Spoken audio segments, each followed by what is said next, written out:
వల్ల నేను ఎంత బాధపడుతున్నానంటావు, నేను ప్రాణములతో ఉండలేనేమో అనిపిస్తోంది అన్నాడు. ఇప్పుడు మీరు ఒక్కటి ఆలోచించండి.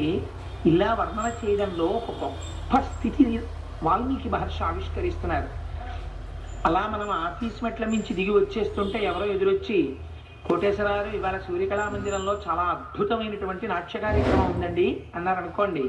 ఎన్ని గంటలకండి అంటే 6 గంటలకే ప్రారంభం అండి, సీట్లు దొరకవు, పావు తక్కువ అయిపోయింది కదా, వెళ్ళిపోదాం రండి అంటే, అయ్యో ఇవాళ చాలా పని ఉందండి, ఇంటికి వస్తానని చెప్పాను మా ఆవిడతోటి అంటే, ఫోన్లు ఎదురు ఎవరో కనపడ్డారు అనుకుంటారు, రండి కాసేపు చూసి వెళ్ళిపోదురు కానీ 1 గంట అంటే, ఫోన్లే 1 అరగంట కూర్చొని వెళ్ళిపోదాం అనుకుని వెళ్ళి కూర్చున్నాం అనుకోండి.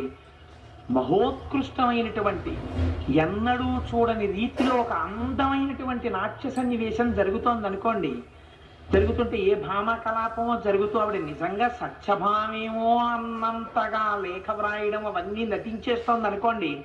ఆ నర్తిస్తుంటే, ఆ పాట వినపడుతుంటే, ఆ నట్టువాంగం వినపడుతుంటే, ఆ పక్క వాయిద్యాలు వినపడుతుంటే, ఆవిడ అలా అభినయిస్తుంటే మీకెవరు జ్ఞాపకానికి రావాలి?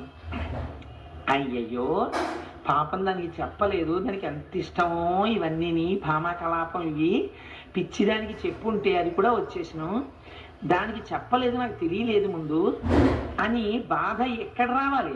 తన భార్య జ్ఞాపకానికి రావాలి. అంతేకాని అమ్మయ్య గొడవ వదిలిపోయింది, హాయిగా నాట్యం చూస్తున్నాను అని అనుకోవడమా భర్తృత్వం?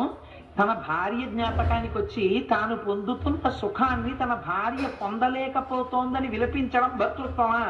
ఇది భర్తృత్వం అంటే తాను పొందుతున్న సుఖంలో తన భార్య పాలు పంచుకోలేకపోయిందని విలపించినటువంటి భర్త యొక్క హృదయములో భార్య ఎంతగా స్థానమును ఆక్రమించి ఉన్నదో చెప్పకుండా చెప్పడం. అంత స్థానాన్ని